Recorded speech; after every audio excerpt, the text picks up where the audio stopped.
السلام علیکم ناظرین، آپ دیکھتے ہیں ہم سوشل ایشوز کے حوالے سے ڈسکس کرتے ہوتے ہیں۔ آج بھی ایک معاشرے کی ایسی بیٹی میرے ساتھ موجود ہے جو کہ اپنے معاملات کو لے کے کافی پریشان ہے، تو آئیے ان کے معاملات جاننے کی کوشش کرتے ہیں۔ السلام علیکم۔ وعلیکم السلام۔ اچھا بہن، مجھے بتائیے گا کیا مسئلے مسائل، کیا پریشانیاں ہیں جن کی وجہ سے آپ پریشان ہیں؟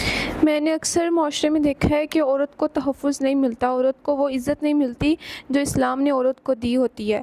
میں نے بہت مشکل سے زندگی گزاری اور بہت مشکل سے زندگی میں بسر کر رہی ہوں، اور میں صرف اپنے لیے ایک عزت چاہتی ہوں اور چار دیواری میں عزت چاہتی ہوں، اور اسلام نے یہ عورت کو پورا حق دیا ہے کہ وہ اس کو یہ عزت ملے، اور یہ معاشرہ اس کو عزت نہیں دیتا، وہ ہر طرح سے اس کو کسی نہ کسی بات سے لا کر اس کو ذلیل کرتا ہے۔ آپ نے بہت اچھی بات کی کہ اسلامی عورت یہ توقع کرتی ہے کہ اسے معاشرے میں عزت دی جائے، تو ہم بھی آپ کی اس بات سے اتفاق کرتے ہیں، لیکن عزت کیسے اور کس طرح آپ چاہتی ہیں اس معاشرے میں جینے کے لیے یا اپنی زندگی کو سروائیو کرنے کے لیے؟ میں صرف یہ چاہتی ہوں ایک مرد کی صورت میں جو ایک تحفظ ہوتا ہے، مجھے بس وہ چاہیے ایک زندگی بسر کرنے کے لیے، تاکہ میں باقی عورتوں کی طرح سکون سے عزت والی زندگی بسر کر سکوں۔